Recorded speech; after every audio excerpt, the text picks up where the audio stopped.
Now, for a review of what's making the headlines in the papers this morning, we have Dr. Constance Ikwoku. Good morning, Dr. Constance. Good morning, Yolanda. Please take us through today's headlines. I am not eager to New Year's Eve. Yes, that is true. Unfortunately, we have to work. We have to work. Quite a number of good and bad news, but quite a bit happening in the papers this morning.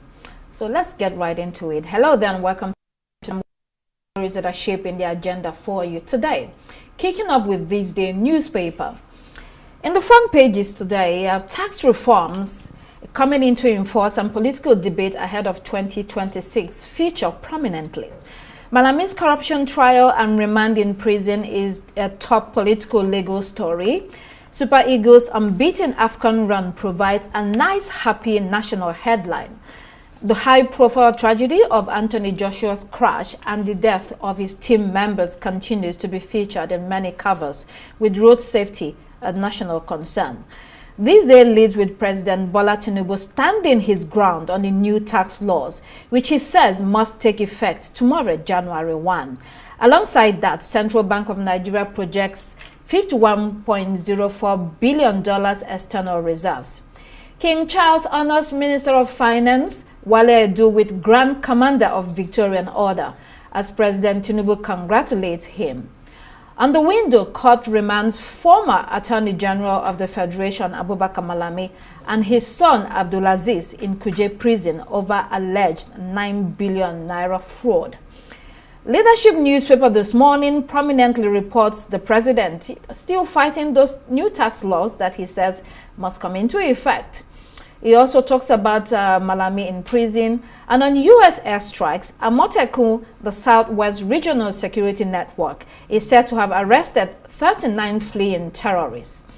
Central Bank is also forecasting that $51 billion reserves here, and domestic airlines recorded 765 flight delays in Q3, according to aviation authorities.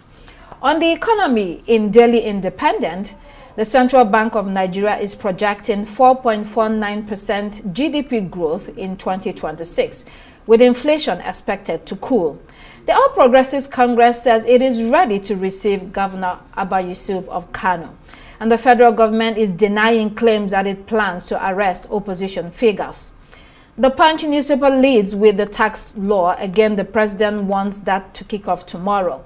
This is his baby, and he has done everything possible for this law to stand.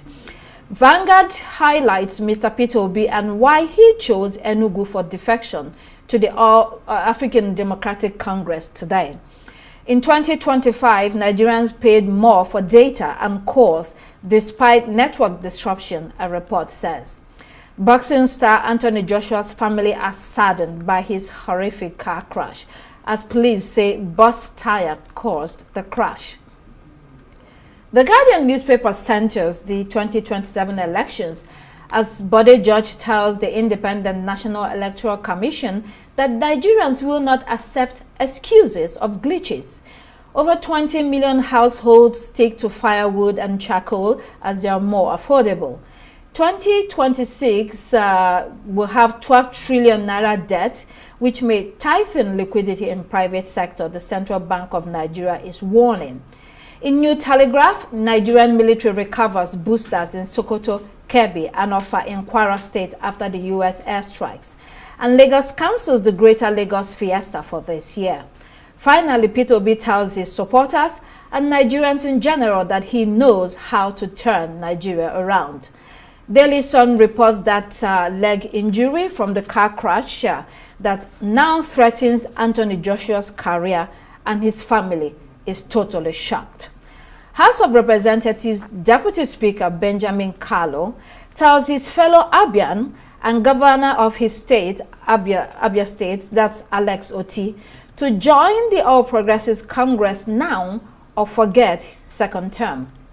What audacity. Moving on to the international headlines. Here we have the Times newspaper, if you can start with that. UK front pages today are dominated by human drama, economic anxiety, and political legal tension, closing the year on a sober note. A major unifying theme is shock and sympathy, led by widespread coverage of Anthony Joshua's car crash in Nigeria, which personalizes global tragedy through this British-Nigerian figure. Alongside this is deep concern about the state of the UK economy, with warnings about weak investment, business confidence, and long-term competitiveness. In the Times, Britain is reported to have the lowest investment levels in the G7, prompting criticism from Labour MPs who blame Chancellor Rachel Reeves and warn about weakened business confidence. iNewspaper has news on power supply failure that closed the Channel Tunnel, leading to widespread rail cancellations. Travelers were advised to postpone journeys. Daily Express reads about Strasbourg judges challenging the UK's position on stripping Shamima Begum's citizenship. This potentially revives the jihadi bride's bid to return to the UK, sparking legal and political debate. In Daily Mail, police chief warned that Labour's soft justice reforms could lead to a surge in crime and put extra burden on police resources. In Daily Telegraph, Moldova Prime Minister warns that Putin has no interest in Ukraine peace deal. Financial Times reports on private equity trends, firms selling companies to funds they manage themselves at record rates, with implications for markets and investors. The Sun newspaper writes about Boston star Anthony Joshua, who will be in the hospital for the new year following his crash. In Daily Mirror, his mom is reported to be at his bedside. We wish him speedy recovery, and once again, our sympathies go to the families of his friend and associate who lost their lives in that devastating crash. Very terrible news. Now let's look at what these headlines mean for everyday citizens returning to this day newspaper. President Tinubu says there's no going back on these new tax laws to start tomorrow, January 1, in spite of all the furore from that law. In Daily Independent, it was also reported a different angle, or an added angle, that the People's Democratic Party is kicking against this, saying it needs to be suspended for discrepancies between the harmonized law passed by the National Assembly and the version gazetted into law to be dealt with. The presidency says it will work with the National Assembly for resolution of any identified issues, and says this is not enough to suspend the law. Back and forth. Yes, well, the highly contentious tax laws are finally upon us. It seems like just yesterday that we were brought this news, and now we are literally on the dawn of a new era. This is something that could literally change the entire landscape of our economic projection for Nigeria. And so, I mean, I have a bit of worries as well, Dr. Constance. I'm not sure where you stand on this, but, you know, the fact that it was brought up that there were some problems with what was gazetted and what is, and the fact that that is not being properly addressed, or do you believe that's been properly addressed? But before you answer that, I just want to say, you know what the PDP is saying? They're kicking back and saying that, look, this is pretty unfair for what is supposed to happen right now. But the government is saying that nearly 98% of Nigerians will not be facing these tax laws in the fullness of what they've described it as. But I'm not sure if I so much as believe that. At this stage, maybe it doesn't matter much what we believe or not. These tax laws are going to take effect tomorrow. Right. We have a National Assembly that is very friendly to the presidency. In spite of all that has gone on, the back and forth, the furore, the National Assembly works in tandem with the presidency. The president has said that this tax reform is once in a generation opportunity to reset the tax system, promote harmonization, and build a more competitive fiscal foundation. Critics see this move as prioritizing revenue generation over public welfare. Yes. But the government is prepared to push through difficult reforms in the face of contention that we have seen. And as I said, the National Assembly is behind him. Secondly, the PDP and other parties probably had a better chance of resisting this law before it was passed in the first place. It didn't have to go this far before they were going to speak up about it. Exactly. They should have provided their own proposals to be included in the law. Once a bill has gone through the National Assembly, has been harmonized, signed into law, and gazetted, the window for meaningful intervention has largely closed, in spite of all that furore over whether the right thing was gazetted or harmonized. Effective opposition is expected during public hearings, committee stages, and plenary debates. When amendments can still be made or consensus is built on what should be or what should not be before implementation takes place. By waiting until this law is already enforced to raise objections, opposition parties risk being seen as, quite weak and reactive rather than strategic from the beginning. So earlier, if they had organized resistance, it could have shaped the content of this law and whatever it is they did not agree with, but and mobilize the public. What about the talk of the citizens' welfare not being put as a priority? Because this is what PDP is actually arguing. That's their main statement in the kickback. Again, all this is, we've waited until so much water has passed under the bridge. Right. All this could have been addressed at the beginning during the plenary hearings. There were opportunities for every law, not only the tax law. There were opportunities for people to speak about it, to make known their reservations, to bring forth their own proposals. It seems like now everything is done. The lid has been closed and there's nothing much we can do about it, and especially because the National Assembly is a National Assembly this time around that is working lock in step with the president. And we're not going to see anything different. We are stuck with this law. Absolutely. So from January 1 next year, we're going to be seeing how it hits our pockets. This will be reality. The sense is that many people will not be happy with this law. Right. And it will be unfolding. I think people are taking as many precautions as they can, but where the bone of contention is that I'm not sure that many people understand the numbers, because that's where I have an issue as well. I don't quite understand how the calculations are done. It has been explained over and over again, but the clarity is just not there. You're correct that the clarity is not there. It doesn't take away the fact that it's going to be implemented anyway. And what we will see is that there might be some kind of opposition when this thing really hits us, and maybe parties waking up and saying, is there a way to make amendments, to make adjustments? We will have to cross the bridge when we get there. As of now, the president has won this battle in spite of all the talk from the opposition at this point. The presidency has won the battle. Staying with this day newspaper, former Attorney General and Minister of Justice Abubakar Malami arraigned, and he pleaded not guilty to 16-count money laundering and corruption charges preferred against him by the Economic and Financial Crimes Commission. He was arraigned alongside his son Abubakar Abdulaziz and his fourth wife Asabe Bashir. They have been remanded in Kuje prison until January 2nd, when their bail application will be heard.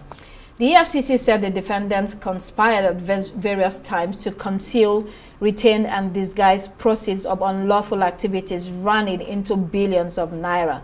The offenses spanned several years and involve the use of various companies and bank accounts to launder funds, it is being alleged. This is a big case. Absolutely. This is another high-profile case of 2025. I think we've seen quite a few big high-profile cases this year, but this one just comes at just in time to close off the year. Now, just as you've rightfully said, former Attorney General Malami and his son and his wife have been remanded in Kuje. They actually face a 16-count money laundering charge that was filed by the EFCC. Now, what I find interesting is that the EFCC alleges that approximately approximately 9 billion naira was laundered through different types of schemes, and the biggest being the purchase of luxury properties from Maitama, Garki and Jabi as well. It's also interesting to note that the defendants have pleaded not guilty. And just as we took in the report earlier on, I'm not sure if you remember when we were reporting on this issue, we would mention that on the 2nd of January is when we will hear about the bail applications. That's when the hearing will then officially open. But I mean, that's a lot of money. 9 billion naira, most of it through various schemes and properties, Maitama, Garki, Jabi. It's appalling for that type of a position. Talking about the properties, this is one of the reasons why people say that the reason why properties in Abuja are highly overpriced is due to corruption and people using it as a money laundering channel. Yes, as a scapegoat. And so when people make illicit money from the federal government, from offices they hold that they do not earn, the easiest way to clean that money is to buy properties. And so you have these properties that are littered all over the Federal Capital Territory that are not occupied by people, and it just raises the cost of property across the city, making it difficult for normal people that earn a decent living to be able to afford, absolutely, homes in the Federal Capital Territory. You've even gone far about affording homes. What about just being able to rent? The rentals are extremely high. I believe you did a report earlier in the year about the cost of housing in Abuja and how high it is. I'm not sure what it is in other states, but I know for sure in Abuja it's quite exorbitant, and it's not affordable for the everyday person. In Lagos it is also very pricey, but in Abuja the reasons are quite different. But let's go back to Malami. His arraignment, he will have his day in court, and the EFCC has to prove beyond reasonable doubt that he actually committed these crimes.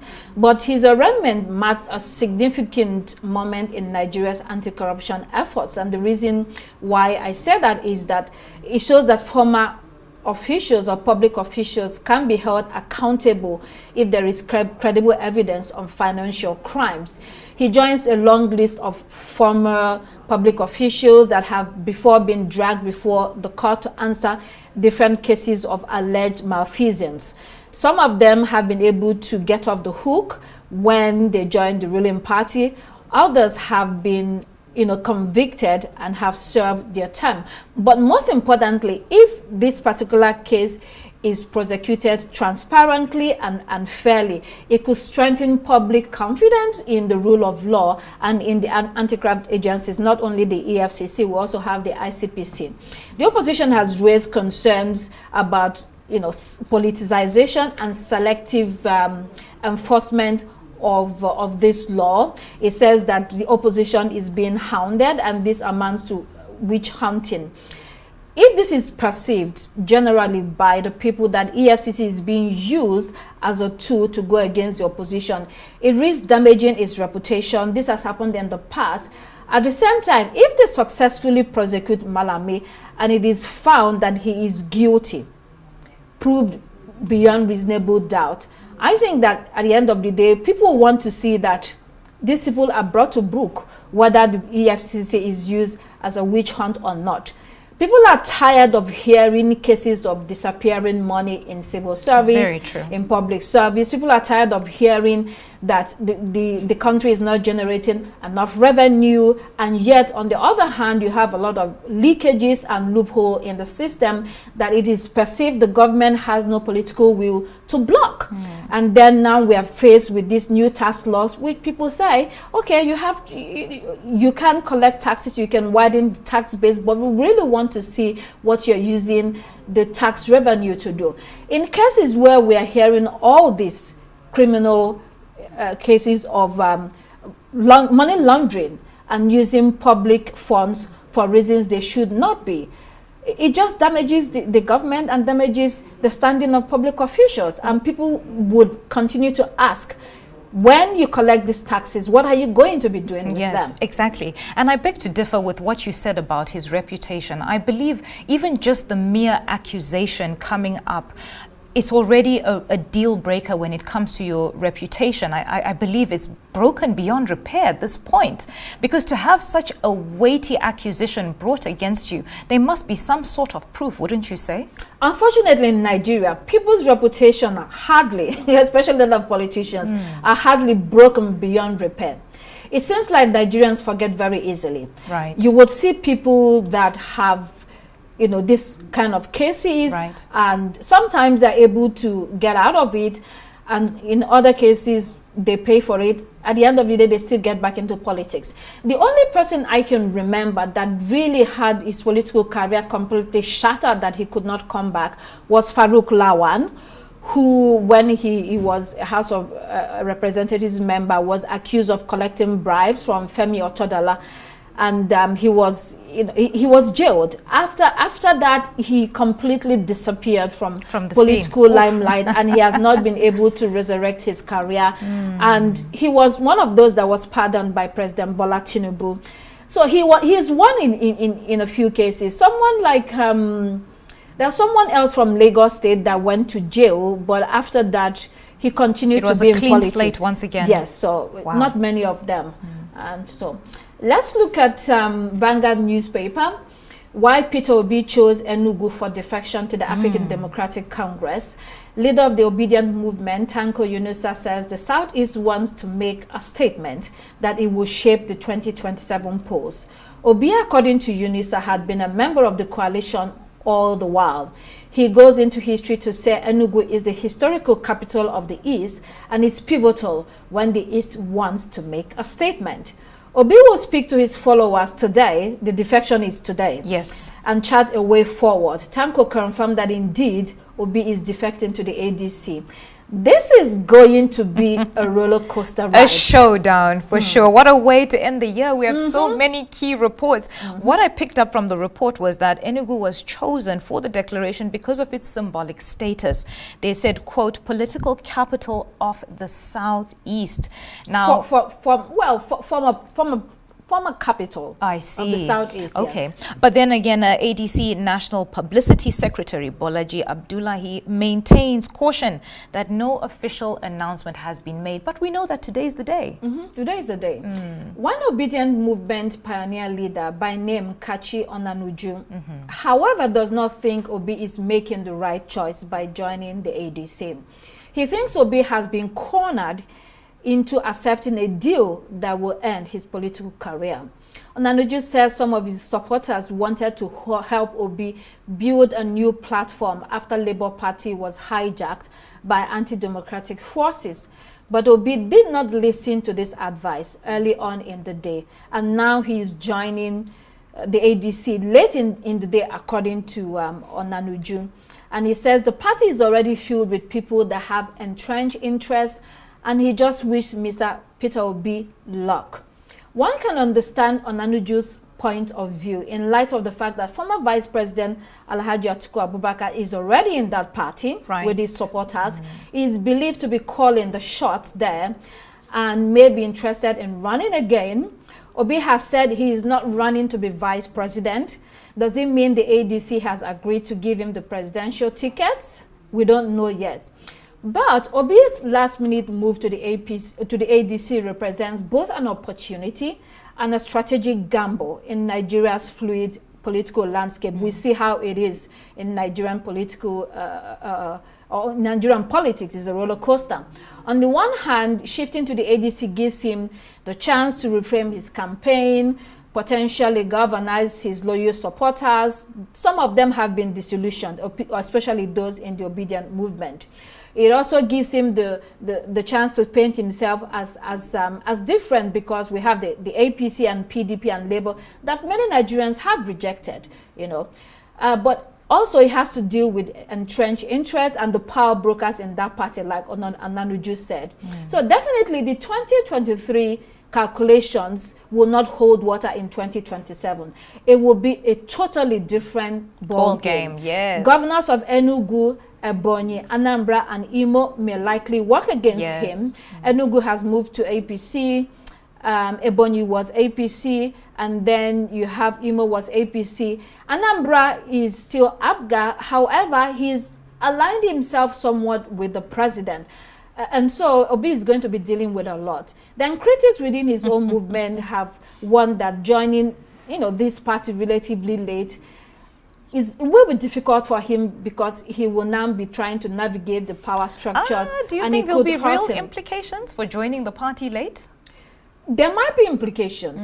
There might be implications. But nothing is set in stone. That's right. Nothing is cast in stone. He is a politician. Some people say he hasn't played his game very well. He wasn't able to hold together the Labour Party.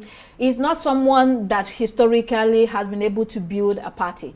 He was governor in Anambra State on APGA. After that, he left APGA, moved to the PDP, ran with Alhaji Atiku Abubakar as vice president, and then he left the PDP, moved to Labour Party, under which he ran as president, and now he's going to the ADC. We will see how he's able to manage all of this, whether his national appeal is still the same thing it was in 2023. That's if it's going to be one. the same in 2027. That's a big one. Yeah. We will be watching. We'll see how he translates all of this into votes.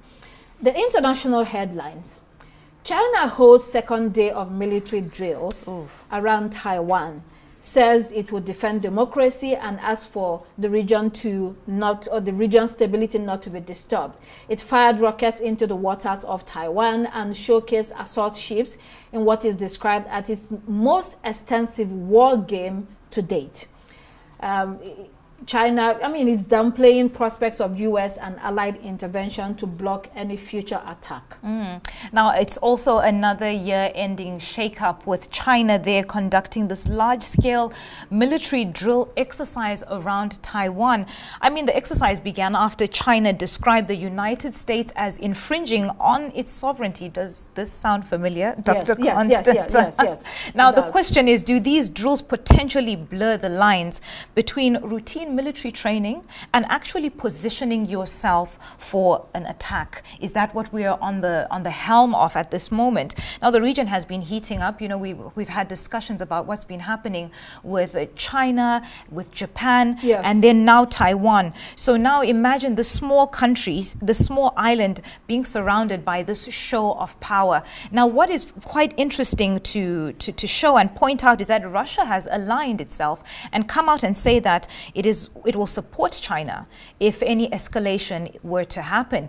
And I'm not sure that the region wants that type of shakeup, because you have these big powers. Imagine Russia and China. Why would they come against, the little Taiwan? But, people are left to their own various opinions concerning where they stand. And I think that's the biggest question at the moment. Who do you support? Because every country now is forced to align with one of the countries involved here. And, Russia, China, there's been so much speculation, and I hear the background music ready to play to end our segment.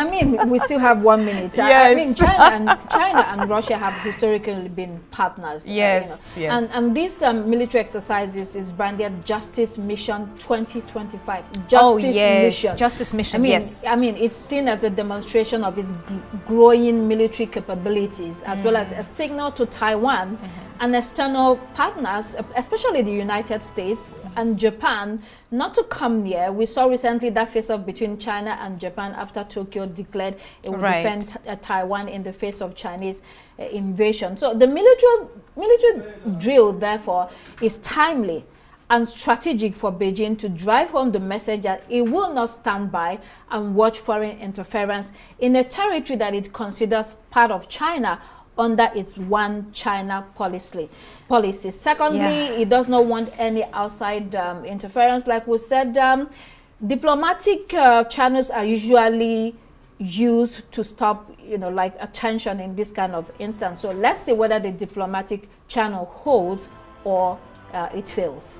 Those were your headlines. All today. right. Thank you, Dr. Constance. Now, as 2025 winds down, the global assessment of Nigeria's security situation is not based on an escalation or a possible reduction of casualties, incidents and fatalities. It's majorly centered around religion and ethnicity, making it more complex than previously imagined. We leave you with that special report by Arise News Chief of Correspondent Ferdinand Duroha titled Nigeria and the Politics of Insecurity in 2025. On behalf of our team in Lagos, London and Abuja, thank you for watching Daybreak.